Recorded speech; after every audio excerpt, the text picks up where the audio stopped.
Bom dia, boa tarde, boa noite, meus irmãos. Aqui é seu irmão Alisson Tonassi para falar de espiritualidade. Hoje eu estava pensando aqui no seguinte: dar um alô aqui pro meu irmão Pai Roberto. O que acontece? A gente sempre fala sobre os cultos de orixá, né, na Umbanda, e a gente pensa no seguinte: a Umbanda, ela absorve alguns conhecimentos referentes a orixá. Esses conhecimentos referentes a orixá, eles vêm mesclados com coisas da cultura iorubá, mas ao mesmo tempo ele também vem mesclado com o nome iorubano, mas com muitos conhecimentos da cultura banto. Então, quando você fala, e a visão de muitos umbandistas, que o orixá é uma força da natureza, na verdade, o orixá, ele não é uma força da natureza quando você vai na cultura iorubá.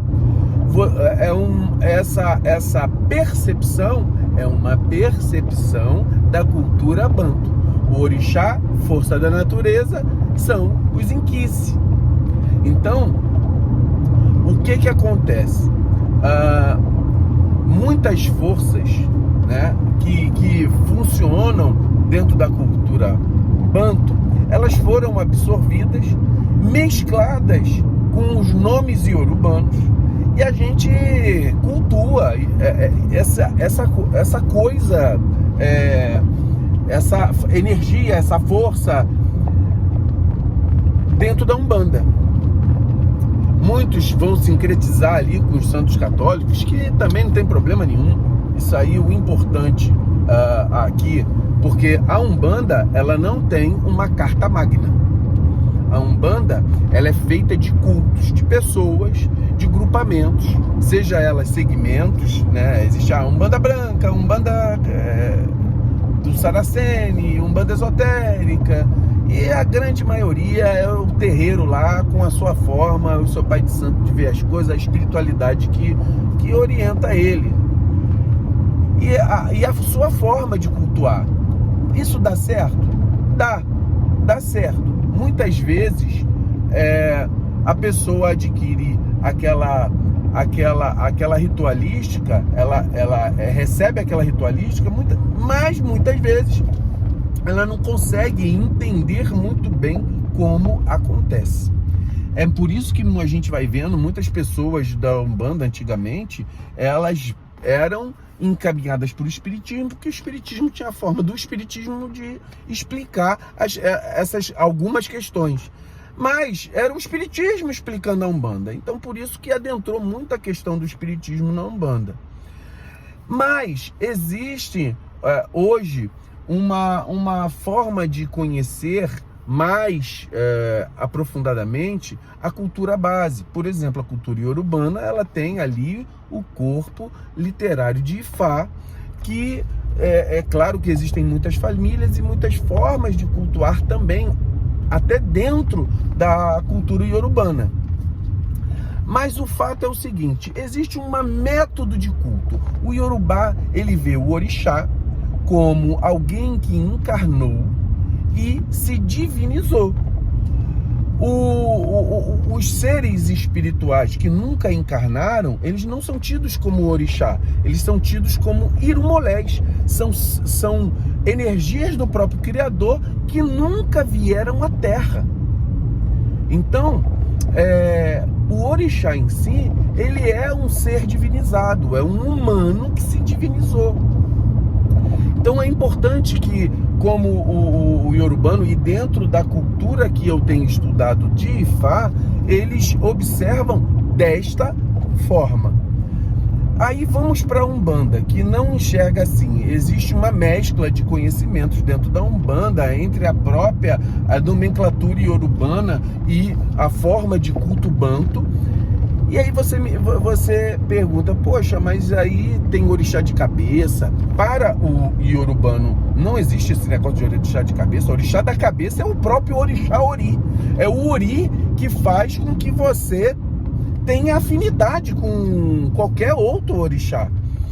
Mas na Umbanda você tem um orixá de cabeça e vieram mesclados essas questões que também não cabe aqui a gente falar de como veio historicamente isso. Isso está mais do que falado aí na internet. O fato é que eu fico pensando, poxa, existe uma diferença de ritual de uma para outra e um é melhor que o outro? Não é. É só uma forma de cultuar. Por exemplo, quando você vai no culto iorubano, existe toda a sua forma de cultuar, no caso, Orumilá e Ifá, o teu próprio Ori. Existe uma forma de você estar ligado a determinados orixás. E é uma forma de culto. É uma apresentação, uma forma ritualística que traz para você uma facilidade de uma conexão espiritual. Essa conexão espiritual pelo treino, pelo culto que você rende, ele vai se afinizando, se achegando a você e mais você vai se espiritualizando com esta forma de culto. Na Umbanda, seja cada templo que for, com a sua técnica, com a sua ritualística, você também vai se achegar. Mas é importante você saber que tem umbandas que incorporam orixá, que aí existem várias teorias para cada um acredita no que quiser. Eu particularmente entendo como um falangeiro de orixá, mas o principal da Umbanda é o espírito ancestral, é o caboclo, preto velho, o erê, o exu, que a criança, né, no caso, que vai te conectar, com todo o processo de espiritualidade através da incorporação. E isso não é melhor e nem pior. Isso é simplesmente uma forma de fazer com que você esteja conectado espiritualmente. No Ifá, ele vai te proporcionar um outro caminho de conexão espiritual, que não incorpora, e na Umbanda ela vai te dar uma conexão espiritual que incorpora com um egum, com uma pessoa viva que foi para o mundo espiritual e adquiriu conhecimento lá. Então, para mim, são complementares esse processo. Você ter o egum, você ter o guia, você ter a espiritualidade que te orienta de maneira mais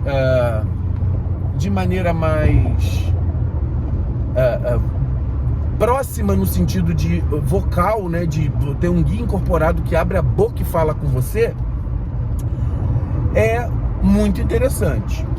É claro que existe a forma de comunicação no Ifá ou em outras estruturas que o oráculo vai te dizer.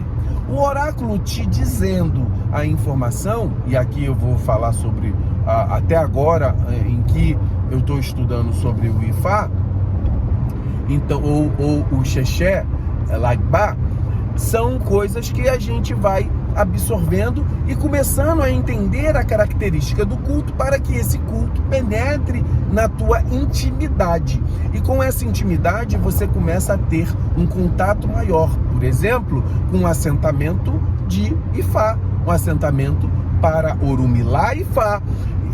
Dali você tem um assentamento de Exu, e dentro desse assentamento de Exu você colocar os seus pedidos, ter uma característica. Aí eu vou dar o exemplo do que eu venho estudando. Estudei Orixá Ori, fiz curso de Ebó, estudei Iami, estou fazendo curso de Opelé e Ifá.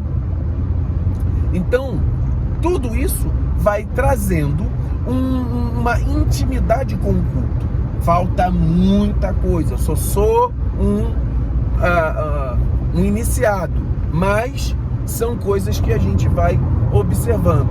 Não é melhor nem pior do que nada. Eu vejo que são complementares. Ifá na minha vida veio para me engrandecer, me fortalecer, me equilibrar, centralizar espiritualmente, equilibrar o meu Ori, ter um ponto de conexão com o Ifá, por exemplo, para poder me observar a minha semana, uma forma de culto, uma forma de trabalho que me contextualiza se a minha semana vai estar boa ou não vai, e o que eu posso fazer para melhorar isso no meu caráter, imagisticamente, com culto a Yami, a Ontolaye, a Xangô, muito próximo a mim. Então são coisas que a gente vai observando. E os cultos de Umbanda, eles são complementares porque ele manifesta o espírito próximo a você. Não muito, hoje, para mim, não muito mais igual ao que era antes para a caridade. Hoje, para mim, hoje eu uso a espiritualidade para mim e para minha família, para que ela me oriente, me centralize, me fortaleça, me dê dicas espirituais e na minha vida de caráter, de conhecimento. E aí a gente vai fazendo esse conhecimento espiritual. A Umbanda, para mim, é um culto muito bom, com suas limitações. O Ifá, para mim, eu estou conhecendo agora e esse culto, a abrangência dele é bem extensa e eu estou me encaminhando nesse estudo. E é importante a gente tentar entender. Um vai ter um tipo de centralidade, o outro vai ter outro tipo de centralidade. O culto de Ifá, ele te orienta na vida cotidiana, sim, em qualquer área.